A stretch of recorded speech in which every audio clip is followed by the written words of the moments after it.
Reels वाली बहू। प्रज्ञा को रील्स बनाने का बड़ा ही क्रेज है और वो दिन भर रील्स बनाती रहती है। खाते पीते घूमते फिरते घर में कॉलेज में रील्स बनाने के कारण प्रज्ञा पूरे कॉलेज में हाईलाइटेड है।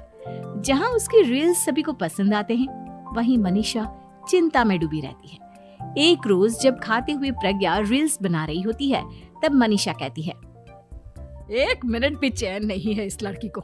ये नहीं कि खाना तो आराम से खा ले, लेकिन नहीं, अरे थोड़ी देर रील्स नहीं बनाओगी तो आसमान नहीं टूट पड़ेगा। अरे मम्मी, इसी को तो कहते हैं डिटर्मिनेशन। तुम नहीं समझोगी ये सब। भगवान, इस लड़की को सद्बुद्धि दे। जब देखो तब टेढ़ा बाका मुंह बनाती रहती है। मनीषा की बात का प्रज्ञा पर जरा भी असर नहीं होता और वो खाते खाते रील्स बनाती रहती है। दिन बीतने लगते हैं और देखते देखते प्रज्ञा का कॉलेज भी खत्म हो जाता है। आए दिन कोई ना कोई मनीषा को प्रज्ञा की शादी करवाने का सुझाव दे जाता है। सब ठीक ही कहते हैं, प्रज्ञा की शादी कर देनी चाहिए। अपने घर के काम काज में व्यस्त हो जाएगी तो खुद ही ये रील्स और नाच गाना बंद हो जाएगा। मनीषा और प्रेम प्रज्ञा के लिए एक अच्छा लड़का ढूंढने लगते हैं और तभी विकी का रिश्ता प्रज्ञा के लिए आता है, जिसने प्रज्ञा को उसकी रील्स देखकर पसंद कर लिया था। अगले दिन विकी अपने माता पिता के साथ प्रज्ञा के घर पहुंच जाता है और प्रज्ञा साड़ी पहने हाथों में चाय की ट्रे लिए उनके सामने आती है। जब विकी को पसंद है तो हमें भी बहू पसंद है। बहन जी, आप बारात की तैयारी कीजिए। एक बार लड़का लड़की अकेले में बात कर ले तो अच्छा रहेगा। हाँ हाँ, क्यों नहीं। मनीषा विकी को प्रज्ञा के कमरे में भेजती है, जहां प्रज्ञा पहले से ही रील्स बना रही होती है। तभी विकी कहता है, आ गए आपके साजन जी। हमारे साथ ये रील्स कंप्लीट करती तो और भी अच्छा रहता। अच्छा जी, अब आ ही गए हैं तो बना ही लेती हूँ आपके साथ। दोनों मिलकर रील्स बनाते हैं। जब वी मीट और तुरंत पोस्ट भी कर देते हैं। फिर विकी कहता है, जब आप साड़ी में चाय लेकर आए तब मुझे लगा कि कहीं मैं गलत घर में तो नहीं आ गया। अब सही है। दोनों की शादी पक्की हो जाती है और शादी के दिन भी प्रज्ञा रील्स बनाने से चूकती नहीं। यहाँ तक कि बारात के समय भी नाचते हुए रील्स बनाती है। सभी लोग प्रज्ञा की तारीफ के पुल बांध देते हैं और प्रज्ञा नाचती गाती अपने ससुराल चली जाती है। सब कुछ अच्छा चल रहा होता है। प्रज्ञा यहाँ भी दिन भर हर चीज की रील्स बनाती रहती है। लेकिन कुछ दिनों के बाद जब सुनीता कहती है, बहू, ये रील्स के साथ साथ कुछ काम भी कर लिया करो। वैसे तुझे और क्या क्या बनाना आता है? मम्मी जी, वैसे तो सब कहते हैं कि मैं सब कुछ अच्छा बनाती हूँ, लेकिन मुझे लगता है कि मैं मैगी अच्छा बना लेती हूँ। हाँ, कॉफी भी अच्छा बना लेती हूँ और मुंह तो सबसे अच्छा बना लेती हूँ। हैं? अच्छा अच्छा। सुनीता अपना माथा पकड़ लेती है और कहती है, बहू, कुछ खाना बनाना भी सीख लेती। मम्मी जी, मैं लंबी प्लानिंग कर रही हूँ। जल्दी ही मैं इतनी फेमस हो जाऊंगी कि मुझे पैसे मिलने लगेंगे। हम दोनों सास बहू राज करेंगे, राज। नौकर काम करेंगी और लोगों की तो लाइन लगेगी हमसे मिलने के लिए। तेरा दिमाग खराब हो गया है क्या बहू? हंसी मजाक तक ठीक है, लेकिन इस तरह घर नहीं चलते। जितना जल्दी हो इस घर के तौर तरीकों को सीख लो। प्रज्ञा मुंह घुमाकर चली जाती है और तुरंत उसी वक्त एक रील बनाती है।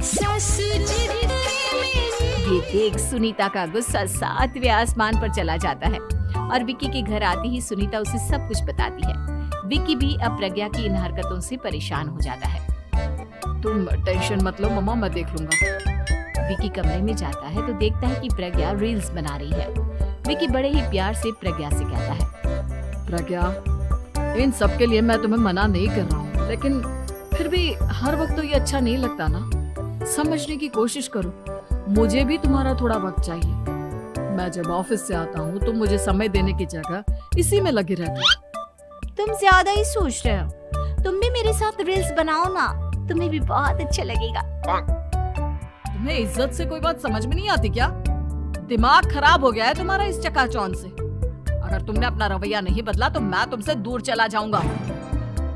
तुम ही रिश्ता लेकर आए थे, मुझे लड़कों की कमी नहीं थी और ना आज है।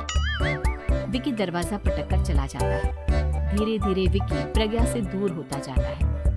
एक रोज मनीषा प्रज्ञा के ससुराल उससे मिलने जाती है। तब सुनीता उससे कहती है, बहन जी अब आई हैं तो कुछ दिन यहाँ रहकर जाइएगा, आप ही का घर है। हाँ मम्मी, बहुत दिन हो गए तुम्हारे साथ एक भी रील नहीं बनाई मैंने। प्रज्ञा तुरंत अपने फोन में रील्स ऑन कर लेती है। ये सब मुझसे नहीं होगा। मेरा ये भूत अभी तक नहीं उतरा क्या? बहन जी आप कुछ कहती नहीं क्या इसे? जब आप ही कुछ नहीं कर पाई तो मैं कर ही क्या सकती हूँ। सास तो वैसी ही बदनाम है। शाम को घर की लाइट चली जाती है और मनीषा प्रज्ञा से कहती है, मेरे घुटनों में बहुत दर्द हो रहा है, तू लाइट का कुछ इंतजाम करना बेटा। अच्छा कैंडल जला देती हूँ मम्मा। प्रज्ञा गाते हुए कैंडल जलाती है और खिड़की के पर्दे के पास रख देती है। मनीषा जिसे बहुत दर्द हो रहा है वो सो जाती है और प्रज्ञा हमेशा की तरह अपनी रील्स में लग जाती है। उधर कैंडल की वजह से पर्दा आग पकड़ लेता है और मनीषा के कमरे में आग लग जाती है। बचाओ, कोई है बचाओ। सभी भागते हैं और विकी कमरे की आग बुझाने में लग जाता है, लेकिन तब तक मनीषा आधी जल चुकी थी। मनीषा की हालत देख प्रज्ञा रोने लगती है।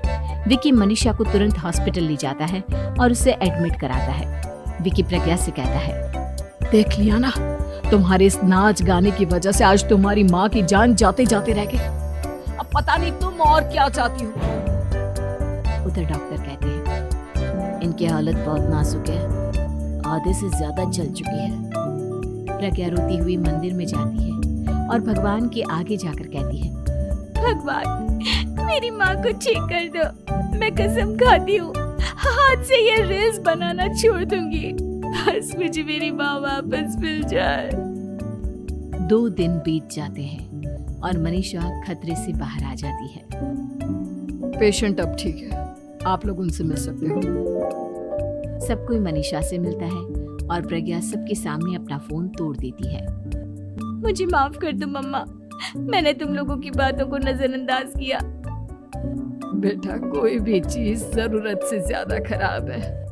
मैंने तुम्हें रील्स बनाने से कभी मना नहीं किया, लेकिन हर वक्त एक ही चीज तो सही नहीं है। मैं समझ गई हूँ मम्मा, आई एम सॉरी। प्रज्ञा उस दिन से रील्स बनाना छोड़ देती है और पूरी तरह से अपने घर में लग जाती है।